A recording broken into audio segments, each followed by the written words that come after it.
ပရိသတ်များအားလုံးပဲမင်္ဂလာပါရှင်။ချမ်းမြေပါစေ YouTube Channel မှာကြိုဆိုလိုက်ပါတယ်။အောင်မြင်မှုအတွက်အလွယ်ဆုံးနဲ့အမြင့်ဆုံးနည်းက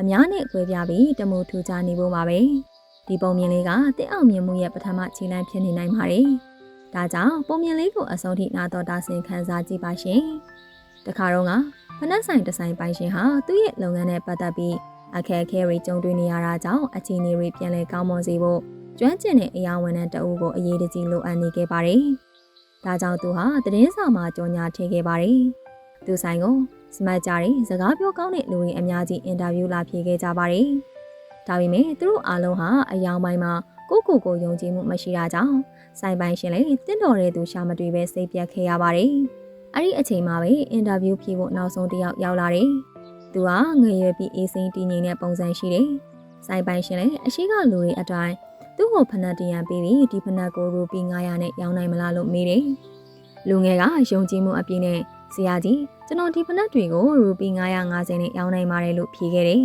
။အဲ့ဒါအပြင်ဝယ်သူကဒီဈေးကိုကြီးကြီးနက်နက်ကြီးပေးလာအောင်လဲကျွန်တော်လုပ်နိုင်ပါတယ်လို့ပြောတော့ဆိုင်ပိုင်ရှင်လည်းအံ့အားသင့်သွားပြီးသူပြောသည့်အတိုင်းလုပ်နိုင်မှာကအလုံးနဲ့အတူလားစာလဲပို့ပေးမယ်လို့ကတိပေးခဲ့ပါတယ်။လူငယ်ကကောင်းငိမ့်ပြီးအင်ကြီးလက်ကိုမတင်ကဝယ်သူအလားကိုစိတ်ရှည်စွာဆောင်ဆိုင်နေခဲ့ပါတယ်။ခဏအကြာဝယ်သူတအူဝင်လာတော့လူငယ်ကသူ့ကိုနှွေးထွေးစွာကြိုးဆိုပြီးဝယ်သူကိုတာမန်နှိမ့်စင်သောအားကစားဖနက်များကိုပြတာကဖီအားမပေးပဲ၎င်းတို့ရဲ့အင်္ဂါရက်တွေအားလုံးကိုရှင်းပြခဲ့တာကြောင့်ဝယ်သူလည်းတဖြည်းဖြည်းပုံမစိတ်ဝင်စားလာခဲ့တယ်။အဲဒီနောက်မှာလူငယ်ဟာအထူးဖနက်တရံကိုမိတ်ဆက်ခဲ့ပြီး၎င်းရဲ့အရေးသွင်းမြင့်ပစ္စည်းနဲ့ခန္ဓာရည်ရှိမှုတို့ကိုအလေးပေးဖော်ပြခဲ့ပြီးနောက်ဆုံး200မဲကျန်တော်ကြောင့်ပြောတော့ဝယ်သူဟာပိုစိတ်ဝင်စားသွားပြီးဈေးနှုန်းကိုမေးတယ်။လူငယ်ကထပ်ပြီးမူလဈေးနှုန်း600ရူပီကို200သာကျန်တော့တာမို့950ရူပီနဲ့ရောင်းပေးတာပါလို့ဆိုတယ်။ဝယ်သူက950ရူပီဟာနည်းနည်းများနေကြောင်းပြောတော့လူငယ်ကဖနက်ကောင်းတရံဟာနှင်းများစွာအသုံးပြုနိုင်မဲ့ရင်းနှီးမြှုပ်နှံမှုတစ်ခုဖြစ်ကြောင်းနောင်နာမရစီကိုတခါတည်းဝယ်တင်ကြောင်းထည့်ရှင်းပြတယ်။ဝယ်သူလည်းဖနက်ကိုကြိုက်ပြီးမြဲသူမရခုံးလက်ရှိလုံလောက်တဲ့ငွေသားမရှိကြောင်းဝန်ခံခဲ့တယ်။လူငယ်လည်းခဏစဉ်းစားပြီးပြဿနာမရှိပါဘူးဆရာကြီး။ကြံငွေကိုနောက်မှပေးလို့ရပါတယ်လို့ပြောတော့ဝယ်သူလည်းကြည်နပ်ခဲ့တယ်။လူငယ်ကဖနက်တွေကိုကြိုက်တဲ့တံမိုးသီးသာအရေးကြီးကြောင်းပြန်လဲဖော်ပြခဲ့ပြီးသူ့မှာရူပီဘလောက်ပါလာကြောင်းမေးတယ်။ဝယ်သူက450ရူပီပဲရှိတယ်လို့ပြောတော့လူငယ်လည်းမတွန်းဆုပ်ပဲသဘောတူကဖနက်တွေကိုထုတ်ပို့ပြီးပြုံးရွှင်စွာဝယ်သူလက်ထက်အနံခဲ့တယ်။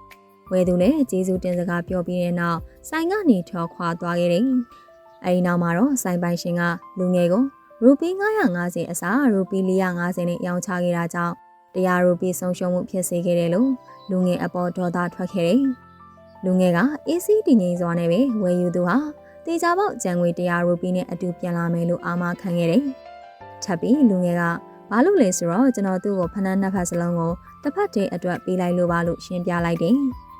မိနဲ့အနေငယ်တိတ်ဆိတ်သွားပြီးတဲ့နောက်ဆိုင်ပိုင်ရှင်ဟာတဟားဟားနဲ့ရင်မောကမင်းကောင်ကဂတိပေးထားတဲ့အတိုင်းအလုံးနဲ့အတူလာစာပို့ပေးမယ်လို့ပြောလိုက်ပါတယ်။ဒီဇလန်ရဲ့သင်ခန်းစာကတော့ညံကောင်းခြင်းဟာကောင်းနေဆိုပြီးမြဲစိတ်ရှည်မှုနဲ့တုံ့ပြန်နိုင်စွမ်းကပိုပြီးအစွမ်းထက်တယ်ဆိုတာပါပဲ။အောင်မြင်မှုဆိုတာအမြဲတမ်းစီးမြင်တွေနဲ့လာတာမဟုတ်ပဲထူးခြားစွာတွေးခေါ်တတ်သူရဲရဲစွာလှုပ်ဆောင်သူကျင်နာစွာပြောဆိုသူတွေစီကိုလာတတ်ပါတယ်။လူမှုရေးကျွမ်းကျင်မှုနဲ့ဉာဏ်ရည်ဉာဏ်သွေးကိုပေါင်းစပ်အသုံးချနိုင်ခြင်းဟာ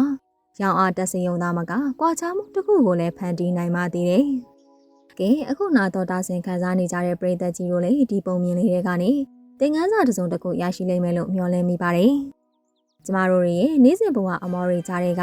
အာတင်စရာစိတ်အားတက်စီမဲ့ပုံမြင်လေးတွေကိုနေ့စဉ်နေ့တိုင်းတင်ဆက်ပေးသွားအောင်မှာဖြစ်လို့ချမ်းမြေပါစေ YouTube Channel လေးကို Like and Subscribe လေးလုပ်ထားဖို့မမေ့ပါနဲ့ရှင်။